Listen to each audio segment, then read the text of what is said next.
Les podcasts du Figaro.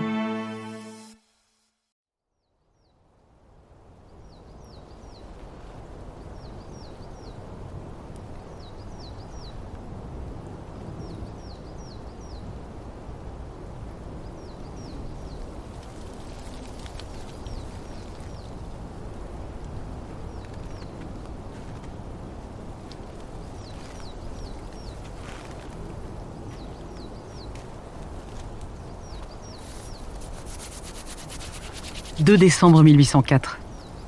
Les Parisiens se réveillent sous la neige. Le froid est glacial et les ouvriers exhalent des fumées tièdes, vite dissipées dans la nuit.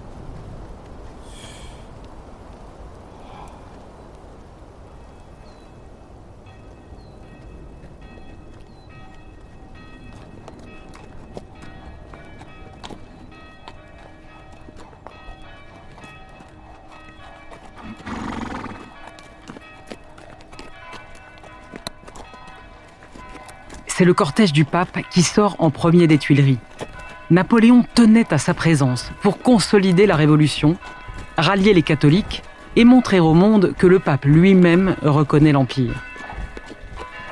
Pour l'empereur, c'est un argument supplémentaire à la légitimation politique et symbolique que le sacre devait lui conférer.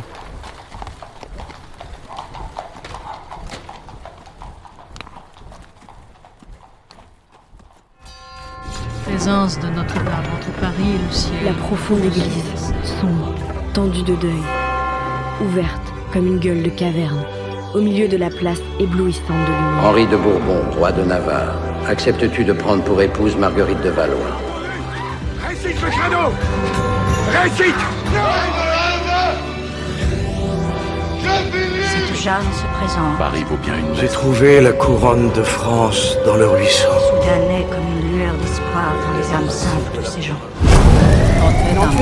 Cattedrale di Notre-Dame nel cuore di Parigi, où un incendie s'est déclenché. La vision cauchemardesque de la légende. Nous pouvons tout perdre. Ainsi, au cours des siècles, le bourdon de Notre-Dame n'aura pas cessé de rythmer les heures graves ou joyeuses de l'histoire de France.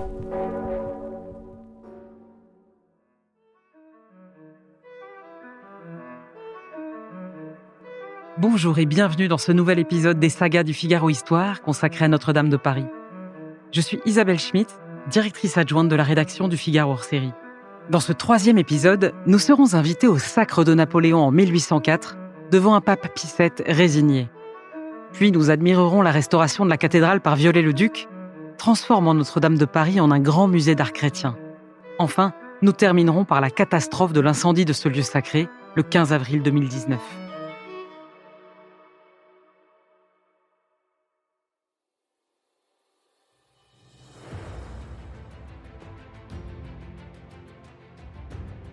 Napoléon a voulu être sacré tel Charlemagne en son temps, qui fut couronné par Léon III à Saint-Pierre de Rome.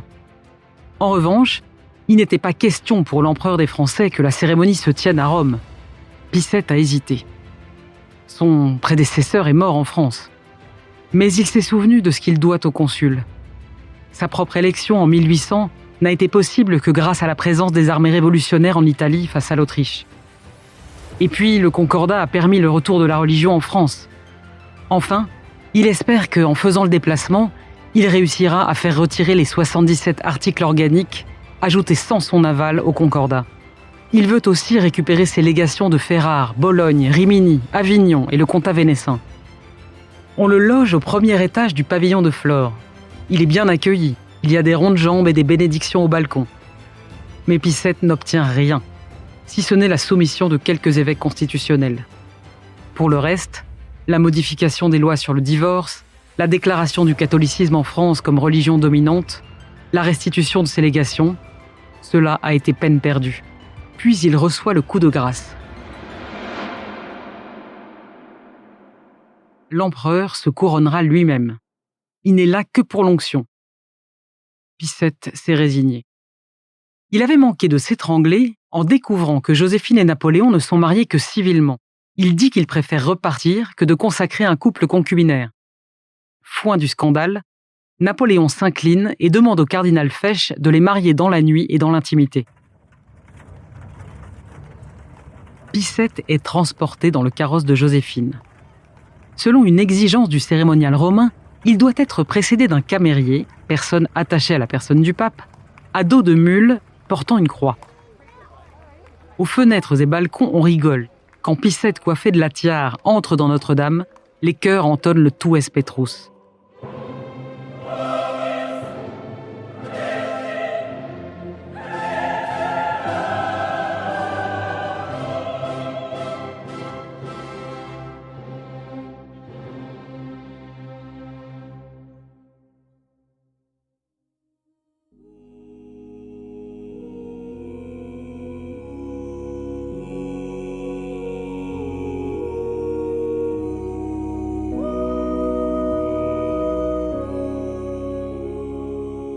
Percier et Fontaine ont transformé la cathédrale en une sorte de temple néo-grec qui a quelque chose de romain, avec les insignes de l'Empire et des N dans des couronnes de laurier sur des draperies suspendues.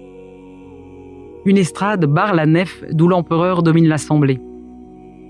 Elle supporte un arc triomphal portant les armes de l'Empire et l'inscription « Napoléon, empereur des Français ».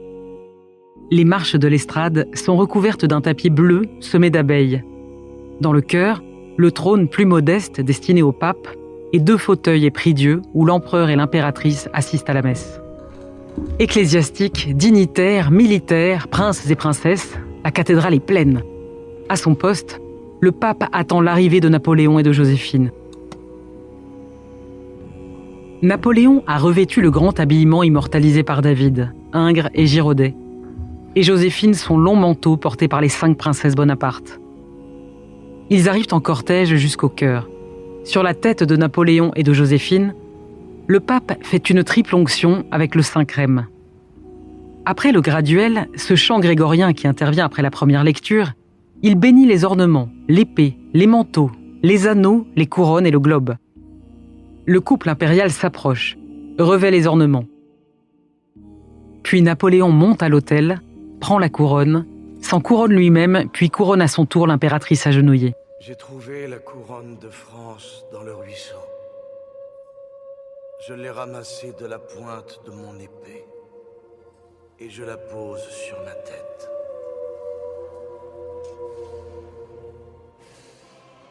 Un cortège conduit le couple impérial sur les trônes au haut de l'estrade qui barre la nef. Le pape appelle sur eux les bénédictions du ciel, baise l'empereur sur la joue puis se tourne vers l'assemblée en criant « Vivat Imperator in aeternum !» On chante le Viva de l'abbé Rose. Puis le pape, reconduit à l'autel, entonne un Te Deum et poursuit la messe.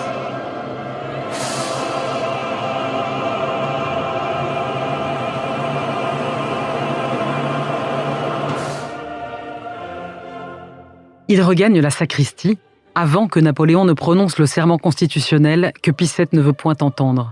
Il n'échappe à personne que, comme l'écrira la comtesse de Rémusat dans ses mémoires, le pape, durant toute cette cérémonie, eut toujours un peu l'air d'une victime résignée, mais résignée noblement.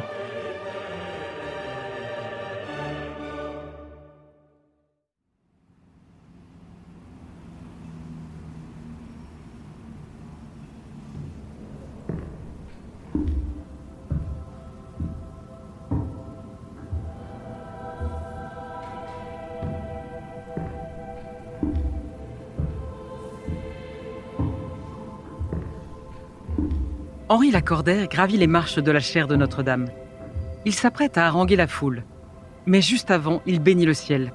Il se sent enfin à sa place. Ce 30 novembre 1845, le dominicain inaugure les conférences de l'Avent qu'il donne désormais à Notre-Dame pour la 3e année consécutive. Lacordaire rêve de refonder le christianisme sur les valeurs modernes de progrès, de liberté et de justice chères à la jeunesse. Il aime faire vibrer les cœurs, plutôt que de tout rapporter au dogme. Il veut conquérir plutôt que convaincre.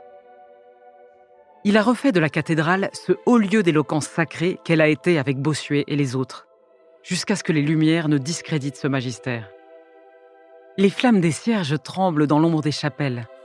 Les milliers d'yeux qui l'écoutent forment une marée mouvante et attentive entre les flancs noircis de ce vaisseau de pierre. Ah! Faites silence. J'entends au loin et tout proche, du sein de ces murailles, du fond des siècles et des générations, j'entends des voix qui n'en font qu'une. La voix des enfants, des vierges, des jeunes hommes, des vieillards, des artistes, des poètes, des philosophes. La voix des princes et des nations. La voix du temps et de l'espace. La voix profonde et musicale de l'unité. Je l'entends. Elle chante le cantique de la seule société des esprits qui soit ici-bas. Elle redit, sans avoir jamais cessé, cette parole, la seule stable et la seule consolante, Credo in unam, sanctam catholicam, apostolicam ecclesiam. Lacordaire songe à la Esmeralda de Victor Hugo, dans son œuvre Notre-Dame de Paris, publiée en 1831. Condamnée à mort, humiliée publiquement devant Notre-Dame, sur le chemin de son supplice, Esmeralda regarde effarée la profonde église, sombre, tendue de deuil, à peine éclairée de quelques cierges, scintillant au loin sur le maître-autel, ouverte comme une gueule de caverne, au milieu de la place éblouissante de lumière. La diatribe de Victor Hugo sur la dégradation de Notre-Dame a fortement secoué l'opinion.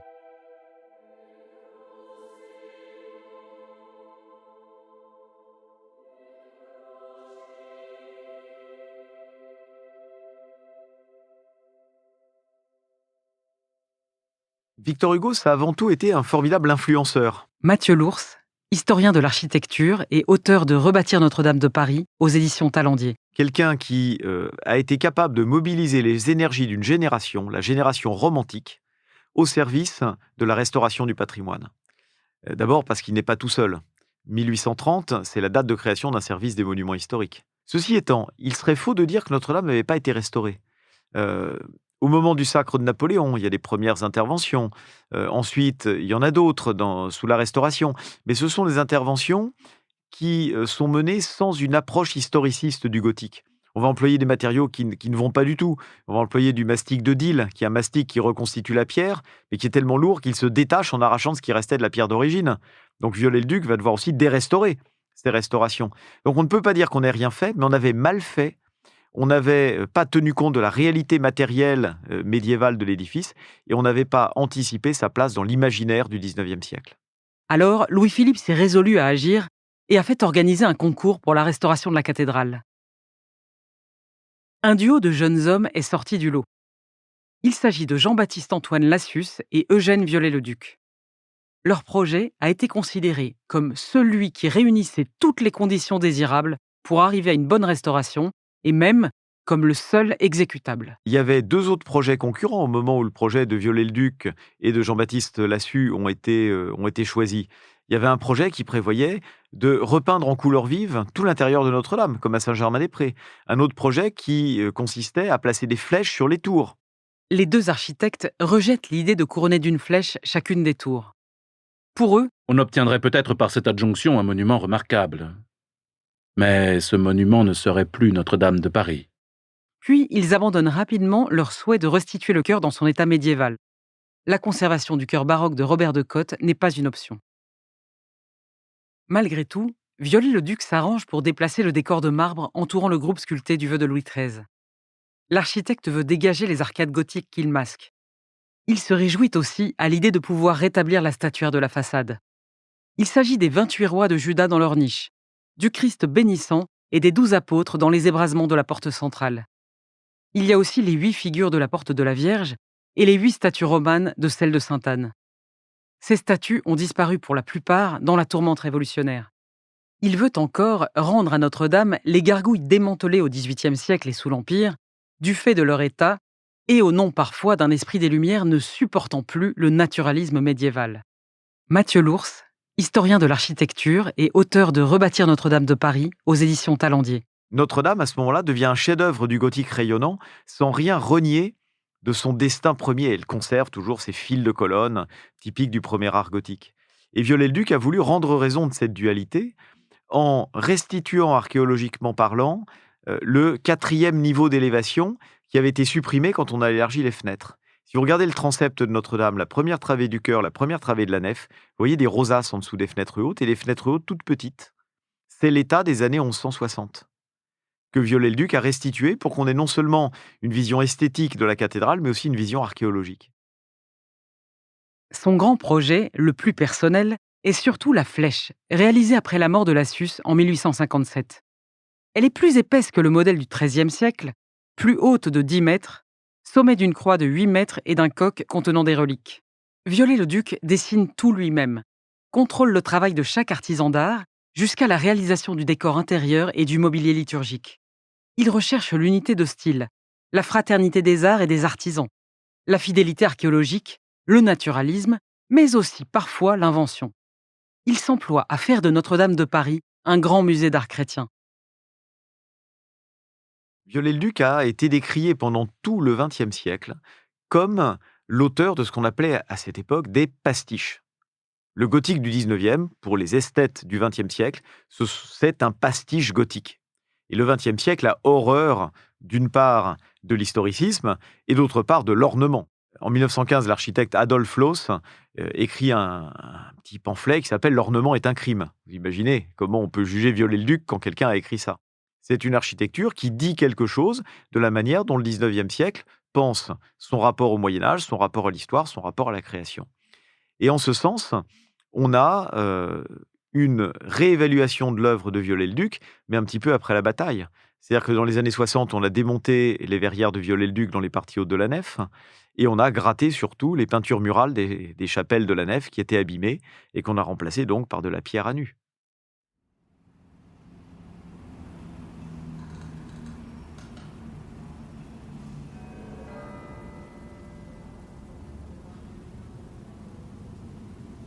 « 15 avril 2019, office du soir. À 18h18, le système incendie de la cathédrale sonne. On croit d'abord à une fausse alerte. Alors l'office reprend à 18h35. Mais seulement 15 minutes plus tard, la cathédrale est évacuée. Un agent de sécurité a découvert les flammes qui ravagent déjà les combles de la nef. À 18h58, les premiers sapeurs-pompiers de Paris sont sur place. Mais il faut attendre 19h30 pour que des camions équipés de bras élévateurs articulés suffisamment grands arrivent de Versailles. La caserne parisienne n'était pas équipée. Pendant ce temps, l'incendie a gagné toute la toiture de la cathédrale. Sur les quais de Seine, la foule se presse, médusée. Certains pleurent, d'autres se mettent à genoux. La plupart restent silencieux, consternés, sidérés. Peut-être parce qu'ils savent que leur voix se briserait sur des mots inutiles. L'écrivain Sylvain Tesson dira que c'est la catastrophe française du début du XXe siècle. Moi, j'ai beaucoup pratiqué la cathédrale de Notre-Dame, mais je n'ai jamais eu la vision cauchemardesque de la flèche en feu. Nerval l'a eu. Point besoin de la foi, point besoin même d'être français pour être concerné et se sentir effondré. Les monuments appartiennent à tous ceux qui les aiment. Notre-Dame de Paris, c'est la cathédrale par excellence. Mathieu Lours, historien de l'architecture et auteur de Rebâtir Notre-Dame de Paris aux éditions Talandier. C'est le gothique par excellence. Parce que, suite à son utilisation par Victor Hugo dans son roman, puis les films, les jeux vidéo, les dessins animés, elle est devenue en quelque sorte l'icône de la cathédrale. Ce qui veut dire que pour un croyant, c'est évidemment la cathédrale catholique, mais pour un non-croyant, c'est la grande église gothique, le rêve des bâtisseurs, le fantastique des gargouilles et des sculptures. Et on a redécouvert pendant le chantier combien Notre-Dame était non seulement le centre de Paris, mais aussi l'incarnation d'une certaine manière de l'identité de la France. 10 minutes avant 20h. Les journaux télévisés s'apprêtent à diffuser une allocution d'Emmanuel Macron au sujet du mouvement des Gilets jaunes. La flèche de Notre-Dame s'effondre. Elle crève la voûte de la croisée du transept et propage l'incendie à l'intérieur de la cathédrale. Le mobilier liturgique du chœur est entièrement détruit. A fire has broken out at the historic Notre-Dame brand. la cathédrale di Notre-Dame nel cuore di Parigi, où un incendie s'est déclenché il y a quelques instants. Ce sont les premières images qui nous parviennent. Sur les plateaux télé, les experts politiques se muent bon an mal an en spécialistes de Notre-Dame. Le président de la République gagne le parvis de la cathédrale. L'aumônier des pompiers, le père Jean-Marc Fournier, longe avec son équipe les murs de Notre-Dame, tandis qu'une pluie de feu et de plomb tombe du toit. Il se dirige vers le reliquaire de la couronne d'épines du Christ, puis vers l'autel de Saint-Georges où se trouvent les hosties consacrées. Il racontera ensuite au micro de KTO. quand le feu prend dans la tour nord, dans le beffroi nord, et qu'on craint de le perdre, correspond au moment où je sors le Saint-Sacrement. Et ne voulant pas simplement sortir Jésus, j'en profite pour effectuer une bénédiction du Saint-Sacrement. Alors je suis tout seul dans la cathédrale, avec cet environnement un peu de flammes, de feu, de choses qui tombent incandescentes qui tombent du plafond. Et effectuant cette bénédiction, j'encourage Jésus à nous aider à préserver son logis. Et il faut croire, alors m'a-t-il attendu et la manœuvre du général était-elle aussi brillante? Les deux choses vraisemblablement. Il se trouve que non seulement le feu s'est arrêté, mais on a pu préserver la tour nord. Et préservant la tour nord, c'est aussi la tour sud qui a été sauvée. Dans la nuit tombée, des flammes hautes de 20 mètres déchirent le ciel. Au bas d'une tour de Notre-Dame, les lampes des casques des pompiers semblent une colonie de lucioles dérisoires. Pourtant, le monde entier a les yeux braqués sur eux et espère.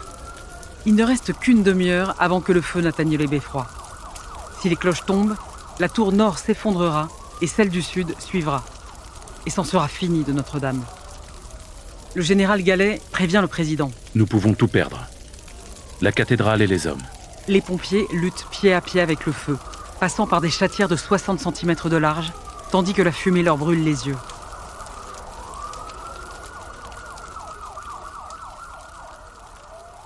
Et puis, peu à peu, les lueurs dans les beffrois s'estompent. Ils ont réussi. Ils ont sauvé les tours de Notre-Dame. Oui, ce sont les pompiers de Paris qui ont sauvé la cathédrale. Michel Bernard, écrivain. La charpente se consumait entièrement. Elle se rapprochait des tours. La charpente des tours est elle-même constituée de bois, de poutres. D'ailleurs, ce sont ces poutres qui soutiennent les cloches, le bourdon de la cathédrale. Et on craignait à ce moment-là que si la superstructure de bois des tours brûlées, eh bien, les tours s'abattent. Et notamment parce que les cloches elles-mêmes seraient tombées, le bourdon qui pèse plusieurs dizaines de tonnes serait tombé, et l'ébranlement, plus l'incendie, aurait pu provoquer l'effondrement des tours. C'est ce que l'on craignait à ce moment-là. L'un des officiers qui était auprès du général Gontier, qui commandait les opérations, a aperçu un des hommes qu'il connaissait bien, parmi les pompiers qui s'affairaient autour de la cathédrale. C'est le sergent-chef Rémy. Et ce sous-officier avait servi à la caserne de Poissy pendant de nombreuses années. Il connaissait la cathédrale par cœur. L'officier le savait. Il parle avec le sergent-chef et le sergent-chef lui dit « Moi, j'ai une idée pour sauver les tours ». L'officier a conduit le sergent-chef au général Gontier qui a exposé son plan. C'était de monter dans la cathédrale, d'installer plusieurs équipes, plusieurs lances au pied des tours et d'arroser copieusement non seulement les tours, mais les charpentes des tours, de manière à empêcher l'incendie de gagner l'ensemble de la poutraison des deux tours. Le général n'a guère hésité. Un instant de réflexion, autoriser ces hommes à grimper dans la cathédrale, avec le risque qu'en cas d'effondrement, eh bien, tous ces hommes périssent avec le bâtiment, ou bien tenter ce que proposait le sergent-chef. Et il n'a pas hésité longtemps. Pour tout autre bâtiment, il n'aurait pas exposé la vie d'un seul homme. Mais c'était Notre-Dame. Donc il a donné l'autorisation à une vingtaine de pompiers de monter dans la cathédrale en feu, munis des lances et accompagnés de leurs officiers pour attaquer le feu au plus près. Et ça a marché. Ils ont bataillé pendant 1 heure, 2 heures. Il y avait des flamèches partout, des pierres qui tombaient sur eux. Ça a été véritablement un combat des hommes contre le feu. Et ils ont gagné. La charpente des tours a été sauvée. Les cloches ne se sont pas effondrées. Et les tours, le lendemain de l'incendie, se dressaient encore dans le ciel de Paris. On le doit aux pompiers de Paris. On le doit en particulier à ce sergent-chef, le sergent-chef Rémy. Rémy, curieusement, il porte le nom de l'évêque qui avait baptisé Clovis et qui a fait de la France un royaume chrétien.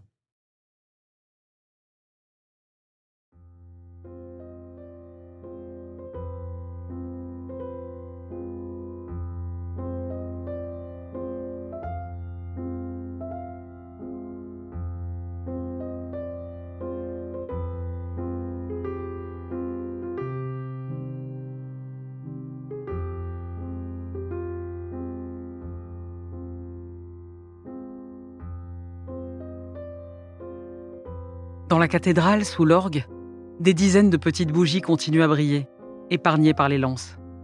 Au fond de la nef, près de l'autel, une croix immense scintille, mystérieuse, par-dessus les gravats fumants. Les rosaces brillent aussi. La Vierge du Pilier, celle de la conversion de Claudel, est indemne. Le maître-autel de Viollet-le-Duc et le groupe sculpté du vœu de Louis XIII, dont la Pietà de Nicolas Coustou aussi. Notre-Dame blessée, éventrée, noire de suie, ruisselante et silencieuse, semble étrangement vivante. On ne saura sans doute jamais pourquoi elle a brûlé. Mais la France tout entière, dès l'aube à son chevet, n'aura qu'un mot en tête: tout faire pour reconstruire. Parmi les photos de la cathédrale dévastée qui ont fait le tour du monde, celle de la Vierge de marbre blanc, les bras ouverts avec le corps du Christ mort sur ses genoux, a marqué les esprits. Devant elle, un monceau de poutres effondrées et calcinées. Derrière elle, la croix couverte de feuilles d'or lumineuses. Ce monument est celui qu'avait promis le roi Louis XIII à Notre-Dame le 10 février 1638, lorsqu'il avait fait le vœu de la prendre pour protectrice spéciale de son royaume. Devant la Pietà, cet amoncellement désastreux de poutres calcinées, de pierres, de moellons noircis. Michel Bernard, écrivain. Devant ce monument de marbre blanc qui lui était intact. Miraculeusement. Intact et resplendissant, parce que la lumière affluait depuis le trou laissé par la flèche. Elle a ce geste figé dans le marbre par Coustou, qui exprime à la fois la désolation, la douleur, et en même temps une forme d'imploration qui annonce la résurrection. Lors de l'incendie, certains éléments de la cathédrale particulièrement emblématiques ont été conservés. Ceux qui croient au miracle prononcent le mot. Alors, le coq qui était au sommet de la cathédrale, au sommet de la flèche, le jour de l'incendie, est tombé en même temps que la flèche, évidemment. Mais lui, comme s'il avait fait un bond de côté, on l'a retrouvé sur une galerie quasiment intacte, un peu cabossée, évidemment. Et donc, on a refait un coq sur le modèle de celui retrouvé. Ce coq maintenant a été remis en place, il est couvert de feuilles d'or, il est en majesté, il a retrouvé sa place dans le ciel de Paris. Et il y a quelque chose de très touchant de constater que sur le monument, dès le Moyen-Âge, sur le monument le plus majestueux de la chrétienté en France, on a installé l'oiseau le plus modeste de la basse-cour des paysans, qui salue le lever du soleil. C'est pour ça qu'on l'installe en haut des églises. Il salue le lever du soleil, c'est-à-dire qu'il salue la résurrection du jour. Et c'est assez touchant que la France ait choisi cet emblème, au fond modeste, mais qui est directement connecté à ce qui donne la vie, c'est-à-dire la lumière, le soleil.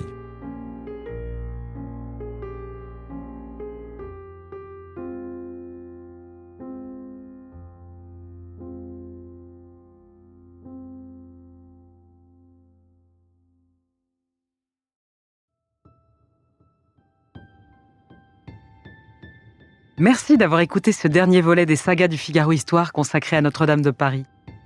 Cet épisode a été adapté pour l'audio par Astrid Landon et Salomé Boulet, d'après le texte d'Alban Pio pour le Figaro hors-série.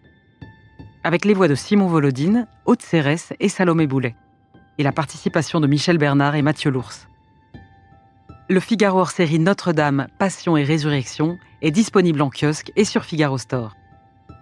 Vous pouvez retrouver les sagas du Figaro Histoire sur le site du Figaro, rubrique podcast, et sur toutes les plateformes d'écoute. Si vous avez aimé cet épisode, n'hésitez pas à vous abonner et à donner votre avis. À bientôt!